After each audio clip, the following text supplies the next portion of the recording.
Kakauwi lang namin. Galing kaming birthday ni Francisca. Did you like it in there? Birthday ni Ate Francisca? Na? Hinipitan ko na kasi pawis na pawis. Naughty. Ting. Ano daw yung theme ng birthday ni Ate Francisca? Mermaid po. Mermaid po. Napagod yan? Pagod na ikaw? Namawis kasi takbo ng takbo doon sa Zal. Kung saan siya nag-birthday dati si Francisca, yung function hall at kung saan din nag-birthday si... Bakit? Wait lang. Because if it's my hour. Bye na. Ikaw, malapit na rin ang birthday niya. Sa January 15 kasi ang birthday niya.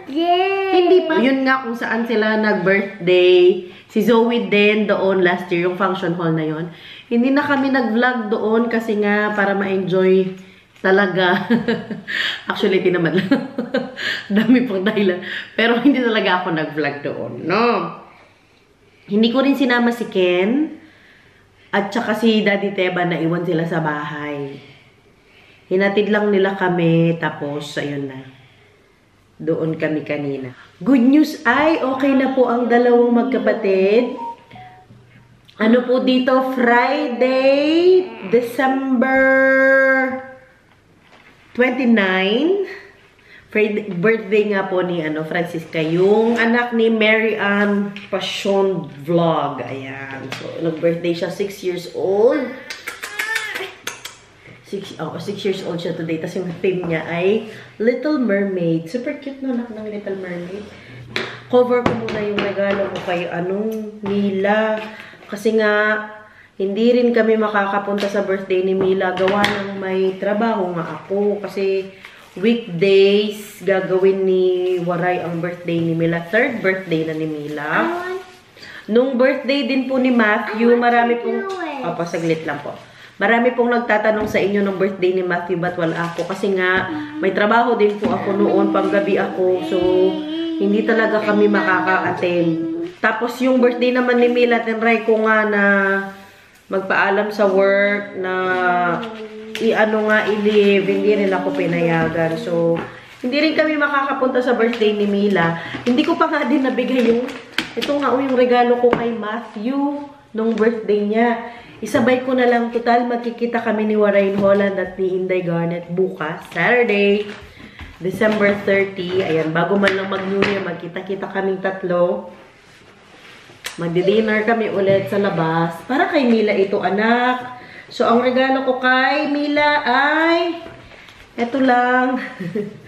Ayan, mga damit. Ang lit lang, ate. Wait lang. Ayan, binilan ko lang siya ng mga damit. Tanggalin ko muna yung presyo. Naku po. Kasi ang mga bata, ang bilis lakihan ng mga damit. Kaya, naisipan ko na damit na lang talaga ang ibigay ko kay Mila. No, nak. Ay, may presyo pa, tanggalin natin. Ibalot ko muna tong gift ko at ibigay ko na bukas. Kasi nga, need dun. First week of January ang birthday ni Mila. So, ano na yan. Ibigay ko na para i-advance ko na. Para kahit hindi kami makapunta, mabuksan na ni Mila ang gift niya. Habang nagbabalot ako ng regalo ni Mila, magko-comment po ako sa mga questions po ninyo sa aming YouTube channel. Yung mga nag-comment po na may mga questions, may inquiry, merong comment na, yung comment lang na gusto ko lang replyan. Basta na pumili po ako ng iilan. So, sasagutin ko ngayon ang mga questions, inquiries po ninyo, at mga suggestions. Sasagutin ko yan today. Mga iilan lang, mga 10 lang yata ito. Unahin natin kay Madam Virginia Ramirez. Hello po, Madam Virginia. Alam mo, sa lahat ng vlogs na pinanood ko, ikaw yung may something. Yung siguro ito yung vlog ko about, yung pinanood kong K-drama, yung about sa mental health. Ayan, kung hindi nyo pa po napapanood yung aking vlog na yan about mental health, please watch it na po. Ilagay ko yung link down below. Inshallah, may pa-link down below na tayo ngayon. Kung gusto nyo po ang usapin about mental health, ayan, meron po akong konting ambag dyan. Konting-konti lang. Hindi naman talaga ambag, comment lang talaga. Anyway, sabi niya nga, alam mo sa lahat, inulit ko na naman, ano ba naman? Alam mo sa lahat ng vlogs na pinanood ko, ikaw yung may something. Meaning, you're adding brains to my brain. Lol. Basta ganon, you impart good to your viewers like me. Love your family, God bless. Ayan, maraming salamat po, Ma'am Virginia Ramirez. Thank you so much po for loving our family. And God bless you din po. Nakaka-touch naman po ang inyong comment. Maraming salamat po. And mag-New Year na po. Please continue on supporting our channel po. Inantok na ang Zoe. Ipanik ko muna saglit. Tara, anak. Panik na ikaw. Ikaw, Mami. Improvement, Mami. O, babay ka na sa ating mga Jo. Panik ko muna siya saglit, mga Jo. Bye, mga Jo. See you all next time. Bye. It's your Mia Jo out. I'll do it na lang. No, I will. Ang tawag niya kasi sa camera, mga Jo. Anyway, patulungin ko siya saglit. Wait lang. Ayan, napanik ko na ang Zoe. Sabi ko magbabalot ako, hindi na ako nakabalot. Natanggal ko na ba lahat ng presyo? Ayan, ang aking pag-gift kay sa ating 3 years old na bebe na si Mila. Ayun nga, balik tayo kay Ma'am Virginia. Ma'am Virginia, thank you so much po sa inyong comment. Really appreciate you for watching us. And please keep on supporting our channel po. Maraming salamat. Happy New Year! Next na commenter natin ay si... sinagot ko na siya sa comment, pero isasagutin ko siya ulit ngayon. Sabi niya, Precious, galing siya kay Ma'am Kobe Manarin. Kobe Manarin. Precious, kailan mo kami ipapasyal sa ibang bansa? Si Inday at Waray, naipasyal na kami maraming beses na. Ayun. Madam, gusto man po namin magpasyal. Gusto po talaga namin magpasyal. Pero so far, hindi pa po kaya ng aming budget. Sabi ko nga po dun sa reply ko sa inyo, kung nabasa nyo po yung aking reply. Hindi pa po kaya ng aming budget. Pumasyal ngayon sa Europe. Although magandang pumasyal dito kasi kahit by train lang, makakapunta ka na sa iba't ibang parts ng Europe kasi malalapit-lapit lang. Pero sa ngayon kasi, unang-una, financially, hindi po kami ganun daming sobra. And pangalawa po ay may maliit po si Kenneth. So mahirap pa po siyang ibiyahe-biyahe. Sana next year, summer, ayan, maipasyal po namin kayo kahit sa Germany lang. Kasi malapit lang naman po yung Germany dito. Sana makagala kami dyan. Sana po yung nasagot ko ang tanong ninyo, Madam. Maraming salamat po. Or Sir Kobe. Hindi ko alam kung babae or lalaki. I'm sorry po, pero Kobe, hindi ko po sure. Ayan, basta yan. Sana po inasagot ko ang inyong katanungan. Next natin ay going back dun sa may sakit si Kenneth. Merong nag-comment, pero hindi ko na kasi nakita yung comment niya. Wala siya dito sa aking list, pero sasagutin ko na siya kung kayo po itong nag-comment na ito. Sabi niya gano'n, yung pino-point out niya, hindi ko na kasi makita yung comment niya eh. Basta, nabasa ko lang siya kanina, yung vlog ko kahapon, yung vlog na nasa bahay kami. Tapos, yung nagalis kami ng Christmas tree, yung kahapon nga. Yun nga, nag-comment siya doon na ang sabi niya ay, magmula daw nung nag-daycare si Kenneth, yung lagi na lang may sakit si Kenneth. Tapos, dun sa vlog, hindi ko alam kung doon siya nag-comment. Di talaga ako sure. Pero may video siya na kinumentan. Sabi niya, ehem ka ng ehem. Yung, yung ganun siguro yung ibig niya sabihin. Tapos, parang mahawa daw sa akin si Kenneth. Parang ngayon, hindi ko po masyadong gets actually. Hindi ko po masyadong hindi ko po masyadong nabasa ng maayos. Pero yun yung pinag-point out niya na lagi may sakit si Kenneth. Yung ganyan, magmula nung nag-daycare siya. Tapos yun, parang yung dating ng comment sa akin, concern siya kay Kenneth at sana gumaling na si Kenneth. First of all, maraming salamat po sa concern ninyo sa mga bata.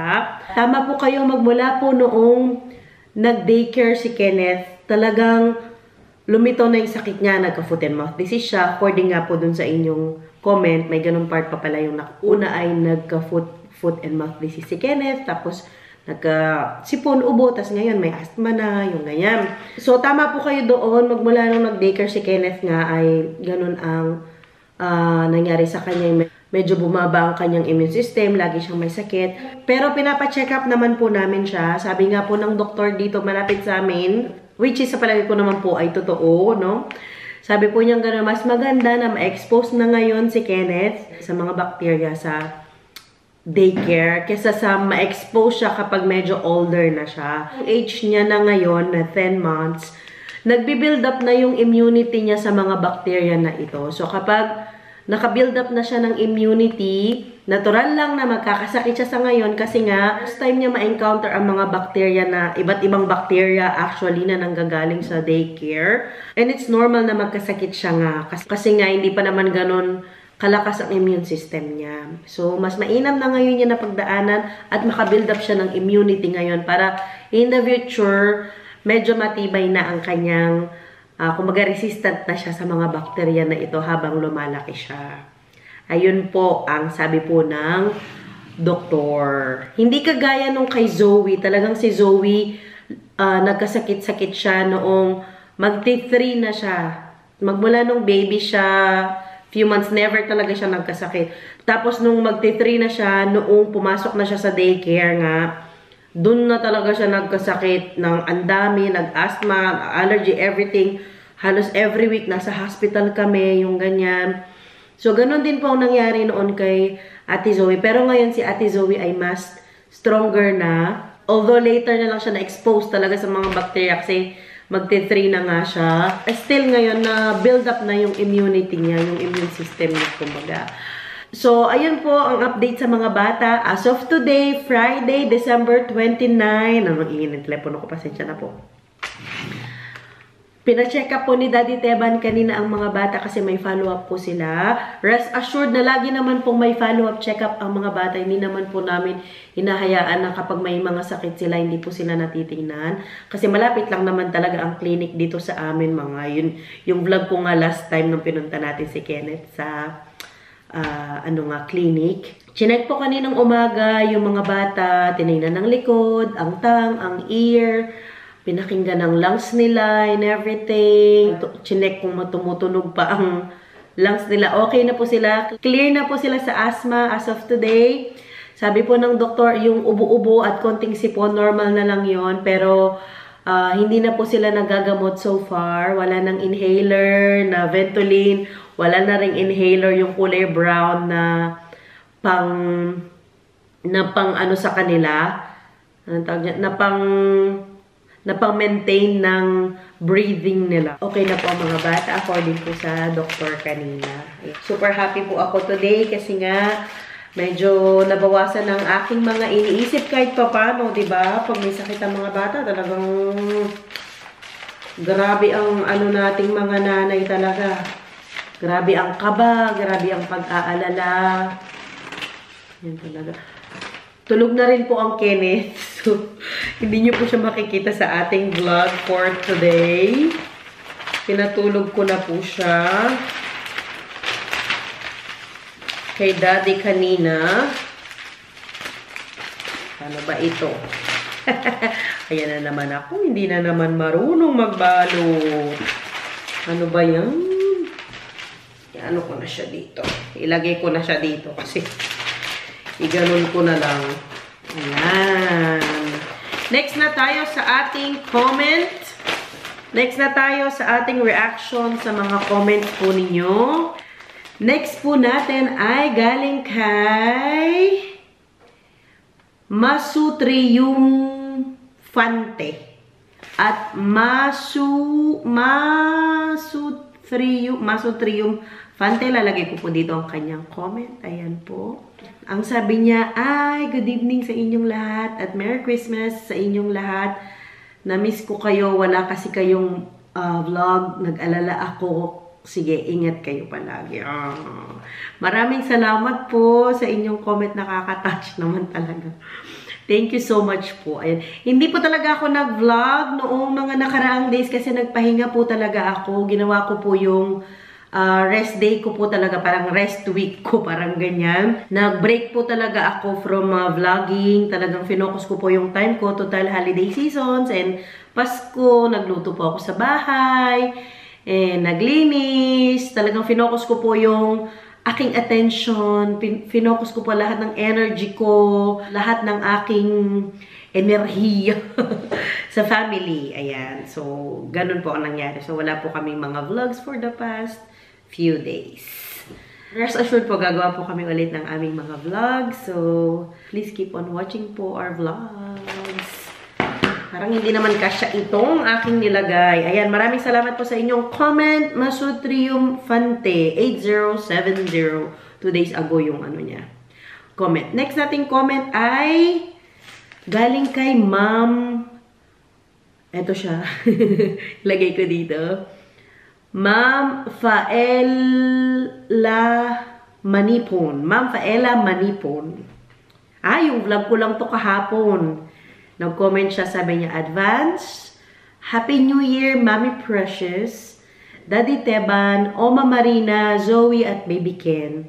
Tanong ko lang, dyan ba nag-Christmas si Ma'am Marina? Wala pang New Year, wala na ang Christmas tree mo. Wala po dito si Mama Marina nung Pasko kasi may work po siya. May work siya nung araw na yun, kaya hindi po talaga siya nakapunta. Ano ba yung ginagawa ko? Hindi ko mabalot-balot. Ano ba yan? Pasensya na po sa mga matitrigger sa inyo. Hindi po ako marunong magbalot. Ayan. Wawa naman ang Mila. Sabagay, it's the thought that counts naman.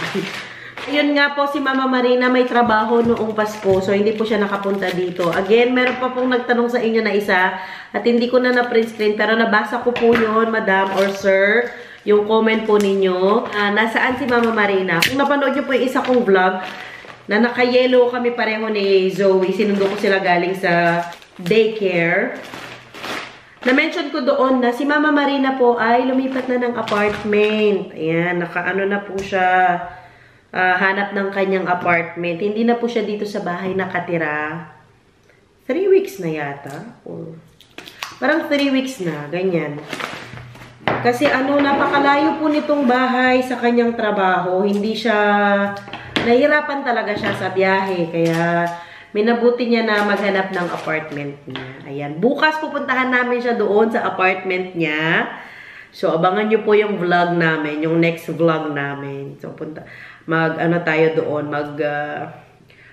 punta at i-tour ko kayo sa kanyang bagong apartment kung papayagan po niya tayo. Kung bibigyan niya tayong permission na i-vlog natin ang kanyang apartment. Ay, pupunta po kami doon at magkikita nga po kami sa gabi ng mga Inday. Kami ay magdi-dinner kasi hindi kami nakalabas or nakapagkita-kita noong Pasko. Ayan. So, sana po ay nasugot po ang tanong ninyo. Next natin ay galing kay... ano ito? Suggestion naman itong comment niya. Gaganda naman po ng mga comment ninyo. Comment din po kayo down below sa video na ito. Kung mayroon po kayong suggestions, may comments, may gusto po kayong ipatumba. Joke. Charis lang. Huwag naman pong gano'n, bad po yun. Basta kung meron po kayong mga comments, meron kayong mga gustong pagawa, or meron po kayong mga suggestions, mga ganyan. Mga welcome po lahat yan sa aming channel. Basta mag-comment lang po kayo down below. Meron po kayong mga tanong, meron po kayong mga agam-agam, meron po kayong gustong pakulam. Joke lang po. Meron akong ikwento ko sa inyo, meron akong nakitang video sa TikTok. Gusto ko nga gayahin yun. Yung video tungkol siya sa babae, tapos tinawagan siya, tapos yung tumatawag, tinatanong niya magkano pakulam. Tapos sumagot yung babae, sabi niya, 3.5 yata yung sabi niya, or 2.5. Tapos yung sa kabilang linya, sabi niya, ba't ang mahal naman? Sabi niya kasi ang gamit daw niyang gamit niyang manika Barbie. Kaya mahal. Ayun, gusto kong gawin yun. Anyway, going back sa ating mga comment suggestions. Next na tayo, galing kay Ma'am Celeste Mendoza. Ayan ang kanyang comment. Comment ba ito? Ano? Oo, suggestion. Comment, suggestion, ganyan. Sabi niya, hello mga Jo, belated Merry Christmas. Yung vlog ko lang din ito kahapon. Doon siya nag-comment. Hello mga Jo, belated Merry Christmas. Richard's family. Huwag kang tumigil mag-vlog kasi mamimiss ko yung 2 kids mo sa sobrang smiley tapos heart-heart. Cute siguro ang ibig sabihin nito. Pag-rest you na lang pagpagod ka kahit ilang araw na absent. Oh. Basta mag-vlog ka pa rin, Miss Precious. Heart, heart, heart, heart, heart, heart. Na kulay pink. God bless always po. God bless you din po, Ma'am Celeste Mendoza. Hindi po ako titigil sa pag-vlog. Again, nagpahinga lang po ako ng mga ilang araw para marami ulit tayong energy para makapag-vlog. Ayan, maraming salamat po ulit, Ma'am Celeste Mendoza. Happy New Year po sa inyong lahat dyan sa atin. Oh, ganda ng aking pabalot for today. Oh, 'di ba? May nag-send po sa inyo sa akin na paano magbalot ng regalo. Thank you so much po. Sino kasi 'yon? Titingnan ko muna nang mapasalamatan ko si Madam. Maraming salamat po, Ma. May natutunan talaga ako dun sa sinend mo na video sa akin. Pero hindi na kasi ako nakapag-reply. Sino kasi? Saglit lang. Hala, hindi ko na makita. Ano ba yan? Hindi ko na makita. Pero may nag-send po sa akin. Maraming salamat po. May natutunan ako kahit paano. Nagaganituhin pala. Yung ganyan. Maraming salamat po. Pero hindi ko talaga dinidibdib ang pagbalot ng regalo. Ako lang talagang makikita nyo dito sa vlog na to. Pasensya na po kayo. Next natin ay... Oh, last na pala ito. Last na. Galing po kay si Ma'am. Ito, marami na tong comment. Si Madam, hindi ko siya nare-replyan kasi mahirap mag-reply sa YouTube comment. Paano? Kasi gusto ko siyang sendan ng picture para makita niya paano. Si Ma'am at Swineheze. Ito siya, si Madam. Madam, kung napapanood niyo po tong vlog na ito, i-message niyo po ako dun sa aming Facebook page, Zonina's World Vlog.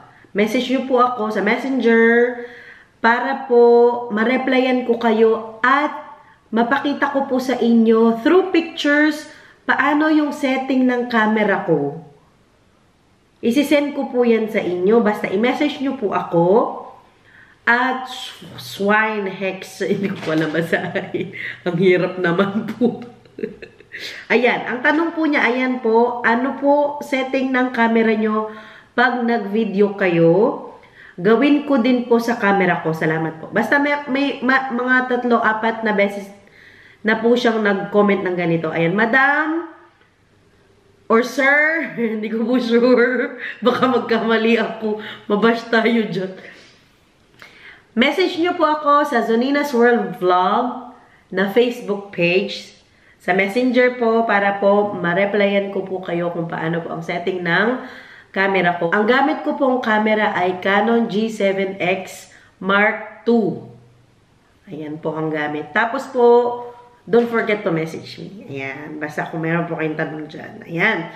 So, yun na po ang ating mga sagot sa mga pa-comment, inquiries, mga suggestions ninyo. Again, kung meron pa po kayong mga questions at mga gustong requests, suggestions, i-comment nyo lang po yan down below at I will try my best. My best na sagutin. Patapos na itong aking binabalot. Ang ating regalo sa ating milang. Hala, naano ko pa yung tape. Nangyari na ba ito sa inyo? Yung nangalahati yung tape. Nakakainis. Hindi mo alam paano saan po anuhan. Kaya may magko-comment na naman yan. Ba't di ka gumamit ng tape dispenser? Ayan. Ito lang pong available. So, wala po akong tape dispenser. Meron po akong tape dispenser pero para sa maliliit lang na tape. So, ito na lang. Huwag na po kayong matrigger at mag-New Year na. Let's keep on spreading love and kindness. Lapit na naman New Year. Ang bilis naman ang panahon. Tatanda na naman tayo ng isang taon. Ayan, i-tape natin. Ayan. Tapos ito sa kabila. Tapos, meron po ako mga na-receive na message. Dito ko na lang po kayo re-replyan, mga madam. Galing po kay Ma'am Ellie Terte. Nag-message po siya sa Messenger. Sa ating Facebook page. Ayan. Kung hindi pa po kayo nakafollow sa aming Facebook page, suswertihin po kayo ngayong New Year pag nag-follow po kayo sa aming channel. Zunina's World Vlog. Ayan po ang aming Facebook page. Mag-follow na po kayo sa amin. Minsan nagpo-post po ako ng mga pictures ng mga bata dyan. Pictures namin.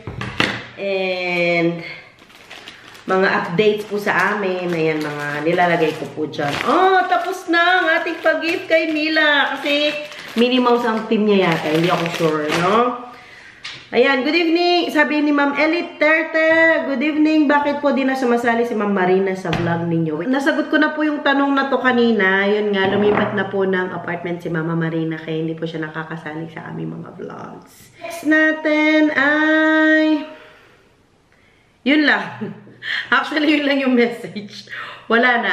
Thank you so much po sa lahat ng mga comments ninyo. We really appreciate you po watching our vlogs. And sana po ay patuloy niyo po kaming suportahan sa aming maliit na YouTube channel. And if hindi pa po kayo nakasubscribe sa aming channel, please do subscribe. Thank you all for watching. See you all next time, mga Jo. Happy New Year!